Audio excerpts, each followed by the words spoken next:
teaching you how to lead, how to survive. And to do that, you're going to have to fight. Well, hello there guys, this is Darth Christensen and welcome back to another Star Wars video. And today I'm going to be showing off another piece of my Star Wars collection that I have, but today I'm going to be going through all the Star Wars books that I've collected. So I have books from both Legends and Canon, meaning that I have Revan, Darth Bane, Darth Plagueis, and the Book of the Sith, and all that. But I also have some of the new Darth Vader comics, and I also have Darth Maul, Son of Dathomir, and some of the new Mandalorian and Ahsoka comic book adaptations, which are pretty cool. But yeah, so without further ado, let's get straight into my hit book collection. So I was starting off strong with Revan, and Revan was such an amazing book because Darth Revan is one of my favorite Star Wars characters of all time. I like to describe him as the Anakin Skywalker of the Old Republic, because Revan was a Jedi who fell to the dark side but then came back to the light side. And this book is basically like a direct sequel to Knights of the Old Republic, where after Revan killed Darth Malak and destroyed the Starforge, it's basically where Revan's trying to rediscover his past because the Jedi Council erased his memory, so he barely remembers shit. But ultimately, he goes on a... But throughout the whole book, he goes through a whole quest to relearn his past, and he ultimately cross paths with Scourge, who is like a pure blood Sith, and who challenges him, and then ultimately Mitra Surik goes on a mission to rescue Revan when she goes to the Sith homeworld of Dromund Kaas, where Revan gets his mask back and he remembers all of his past. And the next thing that happens after that is fucking insane, because Revan literally disintegrates Darth Nihilus with Force lightning, and he with the mask, he's basically a lot stronger, and he also has a new green saber, as you can see on the cover right here, which usually Revan has one red and one purple saber, and I think the green saber is something that he picked up after he turned back to the light side. But yeah, Revan was such a fun book, and I highly recommend it if you're a huge fan of Knights of the Old Republic. It's awesome. The next up is the newest book that I just started reading is Darth Bane: The Rule of Two. Now, I've recently been in a huge Darth Bane phase recently, because a couple weeks ago I finished reading him in the first Darth Bane book, Path of Destruction, and it was so good, man. Oh my god. It perfectly shows how Bane became a Sith Lord, and he basically saw all the flaws that the Brotherhood of Darkness and the Sith Academy and Korriban had, because they basically forbid all the old teachings of the Sith, and Lord Khan basically forbade even forbade using the title of Darth, or as all the Sith and the Brotherhood of Darkness, or who's the word, or Lord. And Bane saw knowledge from old Sith Lords such as Revan to create the Rule of Two, and ultimately he tricked Khan into activating the Thought Bomb, which killed every single Sith and Jedi in sight on Ruusan. So now, in the second book, Bane finds this little girl named Zana on Ruusan, and he takes her as his Sith apprentice, because Zana is basically like Palpatine was as when he was a kid, where she was completely fucking ruthless, and she tapped into the dark side and killed 2 Jedi at once for killing her friend. Zana is fucking insane so far, and I haven't even gotten to the good shit so far. But yeah, Rule of Two is a pretty good book, although I think it's kind of a step down from Path of Destruction, because Path of Destruction was fucking phenomenal, one of the best Star Wars books I've ever read. But I'm a huge fan of Sith lore, and you're gonna see a lot of other Sith books that I have right here. But I'm really looking forward to reading the rest of this and seeing Bane's relationship with Zana. And Zana is a very badass character, because she kind of reminds me of Shin Hati a bit, and being a blonde Darksider girl. And based on all the fan art that I've looked online of Zana, she also looks very fucking hot. So I'm starting to have a type for lightsaber wielding baddies. But anyways, Rule of Two has a lot of promise so far, and I can't wait to finish the rest of the Darth Bane trilogy. And also, by the way, here's a bit of an announcement. Once I'm done reading the entire Darth Bane trilogy, once I'm done reading Dynasty of Evil, I'm going to post an entire retrospective of the entire Darth Bane trilogy on my channel, and I'll basically going over every single book and giving my thoughts on it. And I think so far it's a really good book. It's a really good book trilogy, and it really dives deep into the Sith who was inspired by Revan to create the Rule of Two. But yeah, this is the second book in the Bane trilogy, and I can't wait to read Dynasty of Evil. The next up is one of my all-time favorites, Darth Plagueis the Wise. Darth Plagueis is easily probably my favorite Star Wars book, next to the Rise of Darth Vader, because it dives super deep into the Sith's philosophy, and it perfectly ties into the Phantom Menace with everything, because it shows how Plagueis killed Tenebris on Baldemnik, and he also like dive super deep into the philosophy of the Sith, and Plagueis was the last true Sith, a part of the Darth Bane lineage. So any other Darksider out there, such as Darth Venemus, which Tenebrous broke the rule of two by training, he was a Sith pretender, and Plagueis was like the last true Sith up until he found Palpatine, and Palpatine started like training many other apprentices of his own. And he finds a younger Palpatine on Naboo, where Palpatine he taps into his dark side potential to kill his entire family, and that's what enthralls.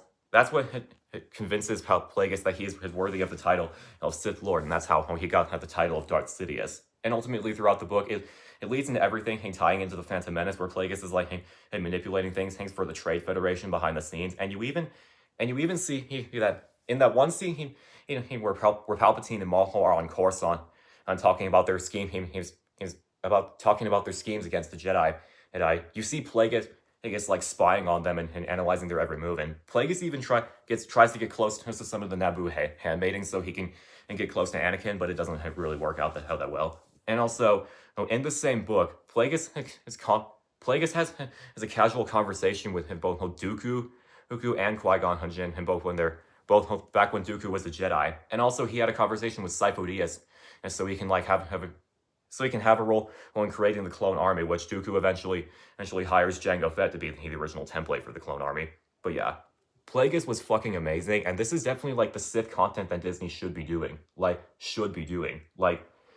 This is definitely one of the best Star Wars books ever made, and I'm so glad that I read it, because Darth Plagueis is definitely one of the best Star Wars stories of all time.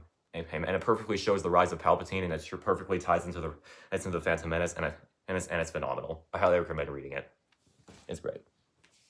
Then next up, we have yet another Sith book, which is the actual book of the Sith, and this thing is like chock full of Sith lore, and because basically in the actual the lore of this was actually some ancient Sith text that Luke recovered after Return of the Jedi, and that Palpatine had in his grasp. And it goes super deep into the history. It goes super deep into the history of the Sith and everything, how they operated, and how they plotted against the Jedi, and how they used the Force in different ways, even diving into some of their lightsaber combat forms. And as a huge Sith fanboy, this was really entertaining to read and get more insight into how the Sith had operated and during the 100-Year Darkness, and also during the Old Republic with Sith lords like Revan and Malgus. But yeah, the Book of Sith is really good. And you should definitely read this if you're big on the dark side. The next up, we got Return of the Jedi from a Certain Point of View. This is definitely a huge-ass book. Look at how thick this is.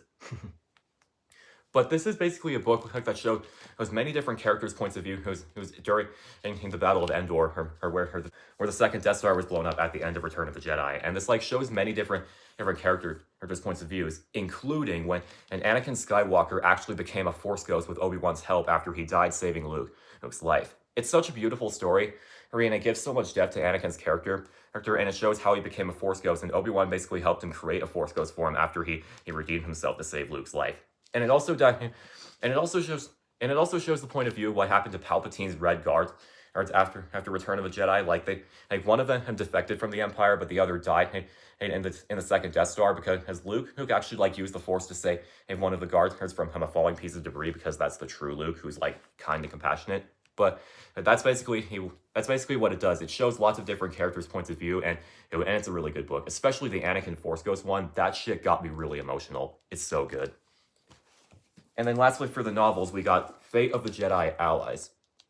Now, I haven't read Fate of the Jedi yet, but I heard I heard the stories of it, how it's basically how Luke basically teams up with an entire lost tribe of Sith lords to fight Abeloth, and Abeloth is this ancient dark side entity connected to the Mortis gods. And if those theories about Abeloth being in Ahsoka Season 2 are true, then I have to start her reading Fate of the Jedi so I can understand her character more, and see why she's such a dangerous being. And because Luke literally had to team up with Sith to fight her. That is insane. That's never happened before in Star Wars.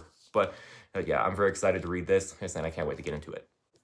Now let's move on to some of the Star Wars comic books that I have. So first up, we got this Ahsoka adaptation comic book. And this is basically an adaptation of of Ahsoka Episode 5, where Anakin teaches Ahsoka one last lesson to live or die through the world between worlds. And it's such a fucking phenomenal episode because once again, it gives more depth to Anakin's character, but it also gives his phenomenal character development for Ahsoka, how she's like getting over her trauma and guilt of how she couldn't be able to save Anakin, and he does so through the Clone Wars flashbacks, as you can see on this cover, and he also does it when he turns into unburned Vader with Sith eyes and red lights and a red lightsaber, and Ahsoka ultimately chooses to live, and that's how she becomes the Jedi she was always meant to be. He to go find Sabine on Peridia.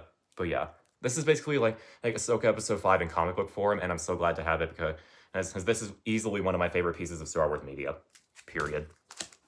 Then next up, we have this Mandalorian comic book, which again is an adaptation of the Mandalorian Season 2, Episode 5, where Ahsoka makes her live-action debut. It's a really good episode. Then next up, we have Thrawn Alliances. And this is basically him detailing the story about how Thrawn had met with Anakin Skywalker during the Clone Wars, and he worked with him to say on a mission to go save Padme on Batuu, which is the same planet that Galaxy's Edge takes place on. But Thrawn worked with Anakin during the Clone Wars, and also Thrawn had worked with Vader again, and many years later after the Empire took over, and he went to the same planet that they went to a mission on, and that's how Thrawn was able to figure out that Anakin had turned into Vader, because he analyzed his battle tactics and his fighting style. So it's a really good comic, and it offers insight to how Thrawn knows Anakin became Vader. Then next up, we have Darth Vader and the Ghost Prison, which I think this is a Legends comic because it's made by Dark Horse Comics. But it's super cool. It's super cool. And Vader basically goes to a space prison, isn't under Imperial control. And this is basically like the perfect template for Disney to make a live-action Vader movie, which would just print free money, because Vader is like Vader's the best character in all of Star Wars. He's the main character of Star Wars, actually. And Darth Vader and the Ghost Prison is the perfect way to do that. The next up is another Mandalorian comic, which is an adaptation of the first episode of The Mandalorian. And then we got this Inquisitor comic book, and it's pretty interesting because Vader sends the Inquisitors to hunt this one single Jedi who survived Order 66, and I always found the Inquisitors pretty interesting since there are a bunch of like fallen Jedi that Vader trained and to hunt down Jedi, so this comic was pretty nice. And then finally, a comic book that I'm kind of ashamed of. Well, not really, because I don't really want to get into the High Republic, but I have this High Republic comic called Shadows of Starlight. And I never really got into the High Republic in the first place, and especially after seeing how badly Disney shit the bed with the Acolyte. After that shit, I didn't even want to fucking bother with the High Republic. But at least Yoda looks pretty cool in golden robes. So finally, let's get into some of the Star Wars graphic novels that I've read. So first up, we have this Darth Vader graphic novel, and this is a really fucking good book because it shows Vader, what he did immediately after The Empire Strikes Back, where Palpatine was basically pissed off at Vader, for allowing the Death Star to be blown up. So he sent in some bounty hunters after Luke Skywalker, and ultimately Vader finds out through Boba Fett that Luke is Vader's son, and that's what ultimately triggers Vader into finding out that Palpatine lied to him about how Padme's children dying, and that's ultimately why Vader tried to turn Luke to the dark side. This is such a phenomenal whole comic book, and it's the perfect template for Vader to get his own spin-off. I would totally love a whole Vader show about him building his castle on Mustafar, and also hunting Jedi after her Order 66, and also him grieving over Padme and dealing with his past as Anakin Skywalker. That would be fucking phenomenal. Then next up, we got Darth Maul, Son of Dathomir. This is easily one of my favorite Star Wars books of all time because this was actually based off of a canceled Clone Wars arc, and I'm really pissed off that arc got canceled because Darth Maul, Son of Dathomir is so good because it shows Darth Maul's Mandalorians breaking him out of Sidious's prison, and it shows Maul going to Dathomir. It shows Maul going to Dathomir, where her mother Talzin ultimately gets killed by General Grievous, and it actually shows Maul confronting both Dooku and Grievous. He was both in the book where he captures both of them. So this is such a phenomenal book. This is such a phenomenal comic book, and you should definitely read this if you're a huge Clone Wars fan. I can actually picture this as a full-blown Clone Wars arc, or if Maul got his own series, and this was one of the big chapters. That would be such a phenomenal thing. Make a Maul series, people. And next up, we got Skywalker Strikes, which is a comic book that takes place in between in episodes 4 and 5. And this is the comic where Vader actually finds out that Luke is his son, like I talked about earlier, where he like loses his shit and learns out that Palpatine, he lied to him about Padme's children dying. This happened, it was in this comic, but it ties into that other Vader comic that I talked about. Next up, we have another Mandalorian comic book adaptation, which is the first 4 episodes of season 2, and I have the Ahsoka episode in a separate comic. And then finally, we have Star Wars Legacy. And this is basically like set hundreds of years. This is set 100 years after Return of the Jedi, where a Sith Lord named Darth Plagueis created a whole different and Sith order, and Cade Skywalker is one of Luke's descendants, and he like fights off a bunch of Sith Lords, and I think even Mara Jade's in this comic if I remember correctly. But yeah, it's pretty good. It's pretty good. It shows exactly how the Jedi and Sith are after Return of the Jedi, so I recommend reading it. But yeah, so that's basically my entire Star Wars book collection that I have, and I hope you guys enjoyed this video and enjoyed me showing off all my books. And leave a comment down below on which Star Wars books should I read next. I mean, I'm currently right in the middle of reading Darth Bane Rule of Two, but let me know any suggestions down in the comments what other books I should read, whether that be Legends or Canon. I'm pretty much in a Legends binge right now, especially with all the Sith Lords.